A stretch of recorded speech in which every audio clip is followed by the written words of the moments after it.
Hi, welcome to the Ruby Tuesday. My name is Ruben, and I've got Doug Cockle here with me. Welcome to the Ruby Tuesday. Hello, everyone. Doug Cockle. Many of you know me as Geralt of Rivia from the Witcher games, video game series. Yeah, and the massive company Netflix have released a Witcher teaser trailer. So we're gonna have a look at that and see what we think about it. So shall we get stuck into that? Yeah. I'm gonna make stories about witches. Is it true what they say? His hair doesn't look that bad. Elves are the original sorcerers of It the doesn't, continent. yeah. I mean, he looks all right. When humans and monsters arrived, elves taught humans how to turn chaos into magic. And then the humans slaughtered them. Chaos is the most dangerous thing in this world. But without control, chaos will kill you. No, I So like that's all that. life is to you? Monsters and money?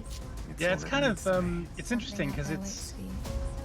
I mean, it is a teaser, isn't it? It's not really giving anything serious away. Yeah, they've been very broad. Imagine the most powerful woman in the world. Do you have what it takes? You've got her. Oh, epic. She's why they came. You can't outrun destiny. Yeah, it's kind of funny because I haven't really been following closely the who's who in the cast and everything. So some of the people I'm seeing, I'm going, so who is that? And because it's based on the I books, can't do this without you. No matter what you choose, there's characters I don't remember very well because I haven't read the books for a you'll while. come out bloody.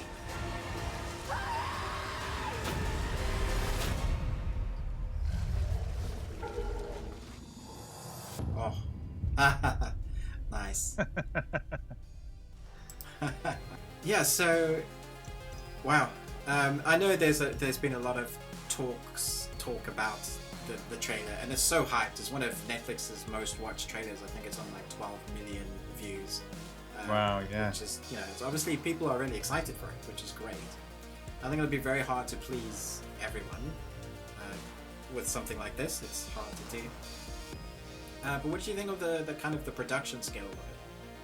Well, I mean, I think it's really hard to tell from a trailer what an actual episode is going to look like. You know what I mean? I mean, I was talking with a friend over the weekend who used to work in film distribution, and he was one of the people who bought films for the company to distribute. And we were talking about the trailer, and we were talking about what it gives away and what it tells us and stuff like that. And he basically said, my experience is, he said, I used to get in trouble with my company, it wasn't his company, but with the company that he worked for distribution, because he insisted on watching the whole film. And the company just said, just watch the trailer. The trailer will tell you everything you need to know. He was like, no, because it could be a brilliant trailer and a really rubbish film, or it could be a really rubbish trailer and a really brilliant film. The trailer doesn't tell you everything. It's just a teaser. Yeah. So he said, he was saying, yeah, I'm gonna wait. I'm not gonna pass judgment until I see an actual episode. Yeah, that's fair. Because and I thought that was really a good way to approach it, because there were things about the trailer that look really good, and there were also things that are a bit confusing. Yeah. But again, that's partly because I haven't read the books in a long time, so some of the characters that never showed up in the games at all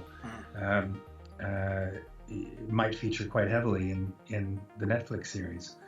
So because it's based on the books, not on exactly. the game. Yeah, it's on the books. So Lauren, she's been tweeting about that, how it's totally the books and not the games. But I think for the most part, it does seem like people are gravitating towards it looking better than they thought it was going to be.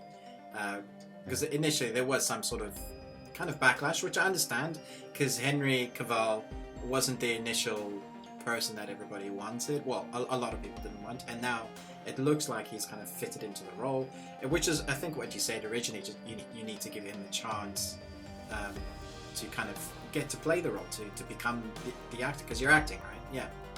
Yeah. But one thing I noticed as a fan, there's only one sword, and I was like, what? One sword? How dare you? But I'm guessing that's going to come into play later. Yeah, and I think he only ever wore one sword when in the books. Anyways, I think the two swords on his back thing was the contrivance that the game that CD Projekt Red decided to do, so that gameplay was smooth and effortless, and it kind of made sense because one sword silver for monsters and one steel sword for humans. So it made sense to have them both on the back. But I mean, in reality, it's the funny conversations you get into, because as soon as that came out, I had friends and people on Twitter and Instagram and stuff, DMing me and posting things and asking me, they go, how do you pull a sword off your back anyways? Isn't that kind of impossible? Yeah, exactly, because they're so long. I mean, yeah, I mean, if it was a short sword, fine, but he's got those long swords and proper hand and a half or two-handed swords. So yeah, I don't even know. I'll be interested to see what design they've come up with for the scabbard. Yeah, there's actually a YouTube video out there that talks about this, and the guy takes us through several different designs for scabbards on the back that might allow you to draw a sword from your back effectively. But yeah, we'll see how they've tackled it. Yeah, I mean, there were a few really exciting things. For me, I loved, you could see when he took a potion and his eyes went all kind of, the way it does in the games. I thought that was very cool. Were there any bits that stood out for you that you thought, oh, I like that, that looks cool?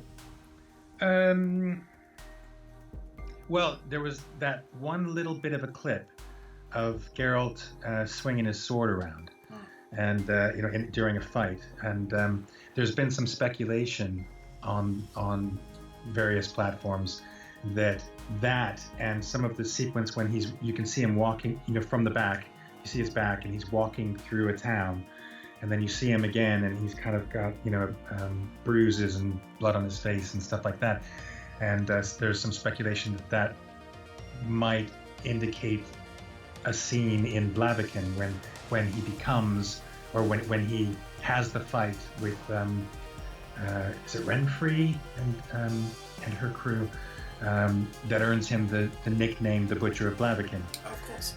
Yeah. Oh, that's exciting then. So that could. Yeah, I mean, we don't know if that's what it is, but there's some online discussion that that's what it is. Yeah, and we've yet to see. We'll find out. There's going to be so much speculation on this as it gets closer to release. Yeah. I presume there'll be another couple of trailers as well. Yeah, I'm sure they'll tease us until we're all ready to explode, and then they'll finally release it.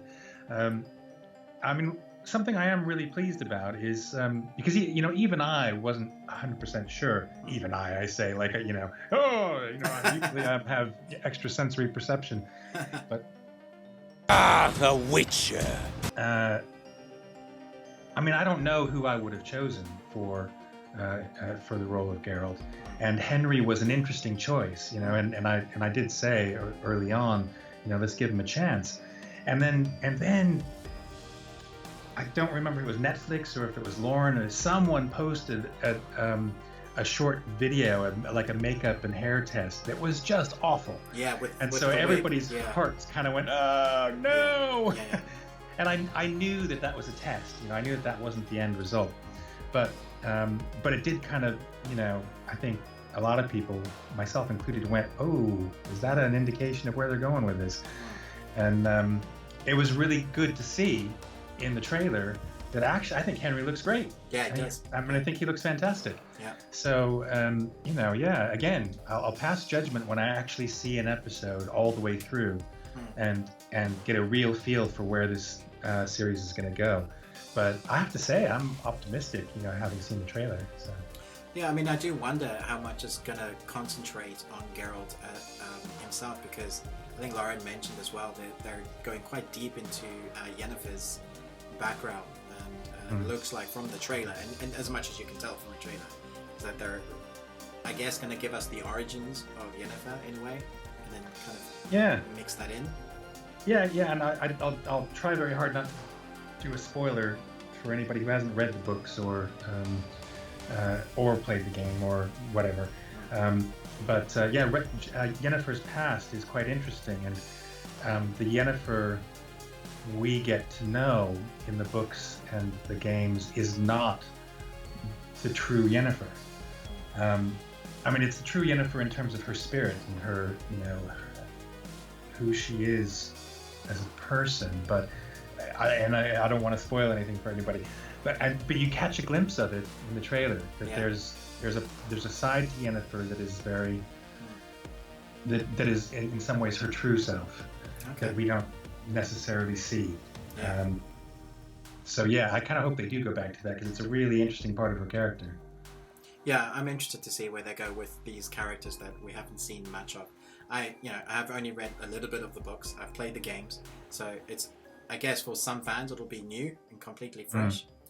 But going on the scale of it, like I know Netflix have put quite a bit of money behind. Well, it certainly looks that way behind this production. And there's only 8 episodes, which I was a little bit sad about because, like, we want more, but at least they're not stretching it out. Yeah. But some of those rolling scenes, like just quick flashes, so you see like 200-300 just coming down the mountain hill in obviously one of the battles, and then you see the monsters, which I think looked great. It didn't. I didn't look at all CG. So production value looks okay. Yeah. Again, it's a trailer, so hard to know what it'll really be like. Yeah. But the trailer looks good, so let's go on the assumption that the production values we see there are the production values we'll see in full episodes, and if that's the case, then I'm looking forward to it. What is the likelihood of us seeing Geralt playing around with Gwent? You ever play Gwent? I think it's highly unlikely because Gwent was something that CD Projekt Red made up completely on their own. It doesn't feature in the books at all. Okay. Yeah. So I think that would have been funny. At least I don't think it does. I don't remember it featuring in any of the books. I did wonder. If it does, it's probably one of those things that's mentioned very, very briefly. Right. And then CD Projekt created much more out of it than it is in the books. Yeah. Well, yeah, so I guess we'll wait and see what they do with it. Hopefully it'll come out, I'm guessing November, December, like one of their big titles. Yeah, there was a hint at it, wasn't there? Somewhere. I seem to remember there was a hint that it was going to come out late November. Which is a good time in some ways because, it's dark out. It's it's dark at 4 o'clock in the afternoon and doesn't get light until 8:30 in the morning, and it's long nights. So might as well have something good to watch. Yeah, absolutely. Thank you so much for watching that with me and chatting about all things Witcher. I'm sure I'll ask you again when there's a main trailer. We can talk about it then. Yeah, absolutely. Yeah, who knows? Maybe they'll just go silent on us now. Just let us stew in our anticipation. It might be a good way to go. Because sometimes, like you said, trailers, they give so much away. I've seen films where they've given the main plot completely away. So yeah, hopefully that doesn't happen. Well, if you've read the books, you know what's coming. They'll fictionalize fiction. But Netflix will have its own way of portraying Sapkowski's stories about Geralt and Yennefer and Ciri and everybody else.